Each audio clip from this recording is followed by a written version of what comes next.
polêmica com a questão da intoxicação por metanol. O vídeo é um pouco longo, mas ele é extremamente explicativo de uma forma simples que você possa entender muito tranquilamente. Então, vamos entender esse mecanismo que acontece.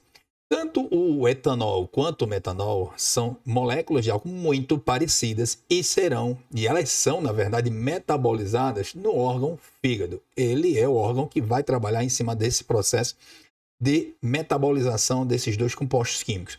Ambos são tóxicos, porém, o metanol tem um detalhe.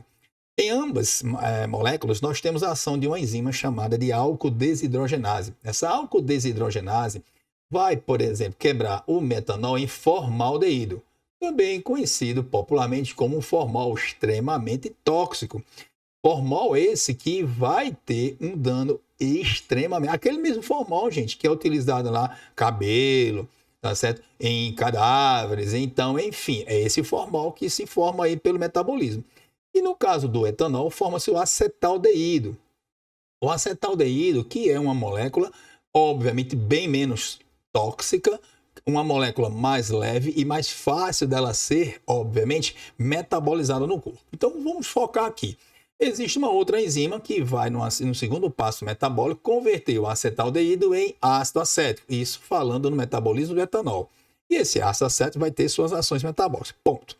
E lembrando a você, dizendo que isso aqui não é mil maravilha, não. Mas não se compara ao que vai acontecer com o formaldeído quando sofre a ação aldeído, desidrogenase, que formará o ácido fórmico. E é esse o cara que vai provocar o dano. Então, o que acontece? Nós temos alguns mecanismos, porque a rota, então, é essa. A rota vai ser a ingestão do metanol. Depois da ingestão, isso vai seguir para o processo de digestão desse metanol, onde, a partir do metabolismo que vai acontecer no fígado, começará, então, a liberação do metabólito tóxico, que é o ácido fórmico. Chegando, então, aí a via mecânica bioquímica. O primeiro mecanismo que nós vamos ver é uma via muito importante, que é o seguinte. Esse rapazinho chamado de... eu vou colocar aqui o ácido fórmico, né? Então, essa fórmulazinha do ácido fórmico, eu vou colocar aqui a fórmula C dupla O OH, hidroxilazinha aqui, e aqui você tem o H. Essa hidroxila aqui, a gente vai ver depois que vai aqui, pessoal, ela vai liberar esse hidrogênio aqui e vai formar uma coisa chamada de formato. Então, a gente vai falar depois. Mas esse aqui é o ácido fórmico. Então, o que é que vai acontecer, então? É que esse ácido fórmico vai fazer. Esse ácido fórmico, pessoal, ele vai inibir, e aí vem um problema muito sério, ó, vai inibir uma enzima muito importante, que essa enzima ela é chamada de citocromo C oxidase. Citocromo C oxidase é aquela, vamos dizer assim, o último aceptor da cadeia respiratória é o oxigênio. E sem esse oxigênio, os elétrons eles não conseguem passar na cadeia respiratória e os hidrogênios, obviamente, que serão mantidos nessa região do espaço intermembranar, que são eles que vão fomentar a ATP sintase para a produção de ATP. Então, o que acontece? Se nós tivermos uma inibição desse ácido aqui, uma ação desse ácido fórmico, inibindo a enzima citocromo C oxidase, citocromo C oxidase, o que é que nós teremos aqui? Simplesmente uma parada da cadeia respiratória. Então, o indivíduo vai ter o quê? Uma diminuição na produção de ATP, bem como também ele vai ter, neste caso, uma hipoxia. Então, vai diminuir a taxa de oxigênio e levando o indivíduo à insuficiência respiratória. Aí vem a condição. Os tecidos que mais têm necessidade energética, dentre eles, aí nós falamos exatamente o que? O globo ocular. Então, nós temos aqui o globo ocular, que é um dos tecidos que mais necessitam de energia, atingindo principalmente a região do nervo óptico. E exatamente por isso que, ao atingir o nervo óptico, pela deficiência de material energético, como ATP, nós teremos aí uma condição clássica de sintomática, por exemplo, de visão turva, fotofobia e pontos cegos e até, pessoal, cegueira, porque esse nervo aqui vai ser realmente, ele vai ser mitigada a sua ação metabólica devido exatamente à baixa concentração de ATP.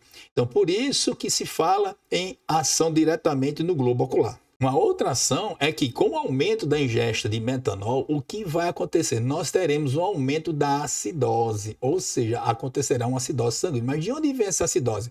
Lembra aqui, ó, vou até para vocês entenderem aqui bem o processo, e nós falamos aqui que esse rapaz aqui, ó, beleza, que é o ácido fórmico, ele vai apresentar o que? Essa bendita hidroxila aqui. Então, o que vai acontecer? Com o consumo, esse hidrogênio ele começa a ser liberado, aumentando então que a acidose, diminuindo o pH do indivíduo. Com isso, há um aumento do que? No processo aqui de ventilação. Então, ele vai ter uma hiperventilação, então ele vai começar a ficar ofegante, náuseas, sonolência, realmente passando mal, podendo desmaiar. Em situações, isso ao longo, ao consumindo, e sem falar no processo de hipoxia, né, no processo de danos à visão. E aí é onde entra a inibição. Por que a medicação? Então, como evitar esse processo? Como mitigar esse processo? Vem aí a substância que aí está entrando agora, chegando no Brasil, que é o fomepizol. O fomepizol, a sua função é inibir a álcool desidrogenase. Então, o que vai acontecer? Inibindo a enzima álcool desidrogenase aqui, o que é que acontece? Nós não teremos o formaldeído, consequentemente não teremos o ácido fórmico, extremamente deficiente. O grande problema é que é caro. Então, enquanto não chega, o pessoal está utilizando o próprio etanol. Então, mas como assim o etanol? Qual a relação do etanol? O etanol, como eu disse no início, é uma molécula mais leve, mais fácil de ser metabolizada. Então, o organismo, o fígado, vai metabolizar o etanol através dessa via que nós estamos vendo aqui. E com isso, o metanol ele vai começar a ser eliminado sem conversão direta para o formaldeído. Qual o dano, por exemplo, qual o problema do etanol? Que ele vai causar embriaguez, a dosagem é mais complicada, apesar de ser um mecanismo mais barato. Mas essa é a medida. Uma coisa é certa, tanto na situação de utilização de etanol ou do fomepizol, há necessidade de se fazer, acredito sim, o processo de hemodiálise para desintoxicação total. Então, espero que vocês tenham compreendido mais ou menos a base desse processo metabólico do metanol, o que acontece bioquimicamente, biologicamente, fisiologicamente no indivíduo. Tamo junto, pessoal. Vamos comigo.